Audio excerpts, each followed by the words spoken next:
Dinosaurs जिन्होंने करीब 14 करोड़ सालों तक पृथ्वी पर राज किया, आखिर वो विलुप्त कैसे हुए? असल में करोड़ों साल पहले एक आउटर स्पेस से आया हुआ ऑब्जेक्ट एस्टेरॉयड बेल्ट में मौजूद एक बड़े एस्टेरॉयड से टकराया, जिसकी वजह से उस एस्टेरॉयड की डायरेक्शन चेंज हो गई और वो धरती की ओर चल पड़ा। शायद धरती से डायनासोर विलुप्त ना होते अगर ये एस्टेरॉयड धरती से ना टकराकर धरती के उपग्रह चांद से टकराता। 40 किलोमीटर के व्यास वाला 2 ट्रिलियन मैट्रिक टन का ये एस्टेरॉयड जब पृथ्वी के वातावरण के संपर्क में आया, तब ये घसरण की वजह से आग के गोले में बदल गया। ये विशालकाय एस्टेरॉयड 70,000 किलोमीटर प्रति घंटे की रफ्तार से आगे बढ़ रहा था। एस्टेरॉयड के बेहद ही चमक होने के कारण पृथ्वी से टकराने के पहले ही लाखों जीव अंधे हो गए। कुछ समय के बाद आखिर एस्टेरॉयड धरती से टकरा गया। धरती से टकराते ही 800 किलोमीटर के दायरे में आने वाले सभी जीव जल के राख हो गए और कई टन धातु के टुकड़े अंतरिक्ष में चले गए। ये पृथ्वी के इतिहास में आज तक का सबसे बड़ा मास एक्सटिंक्शन था।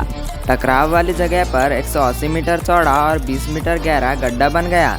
इतने शक्तिशाली टकराव के कारण धरती पर भूकंप आ गया। भूकंप की वजह से समुद्र में विशालकाय लहरों का निर्माण हुआ और एक के बाद एक सुनामी की लहरें ने तबाही मचा दी। ज्वालामुखी विस्फोट होने लगे और करीब 90% आबादी पृथ्वी से समाप्त हो गई। कुछ ही समय बाद जो धातु और चट्टान के टुकड़े अंतरिक्ष में गए थे, वो आग के गोले की तरह पृथ्वी में बरसने लगे, जिसकी वजह से उड़ने वाले डायनासोर भी खत्म हो गए। करीब 90 मिनट बाद पृथ्वी का तापमान 200 डिग्री सेल्सियस पहुंच गया, जिससे वो डायनासोर जो विस्फोट के एरिया से बहुत ही ज्यादा दूर थे, वो भी मारे गए। पृथ्वी के वायुमंडल में बनी मोटी धूल की लेयर के कारण सूरज से आने वाली किरणें पृथ्वी पर आ पाना असंभव हो गया। धरती से ज्यादातर आबादी खत्म हो चुकी थी और पेड़ पौधे भी जलकर राख हो गए थे। बेहद ही कम जीव बच पाए थे जिनका वजन 30 किलोग्राम से कम था, क्योंकि उस समय खाने की कमी के कारण ज्यादा वजन होने वाले जीव मारे जा रहे थे। ऐसी खतरनाक वातावरण में भी एक ऐसा जीव जीवित था जो आज के सभी स्तनधारी जीवों का पूर्वज है। चूहे जैसा दिखने वाला ये जीव जमीन के अंदर जाके छुप गया था, जिसकी वजह से ये जीवित रह पाया।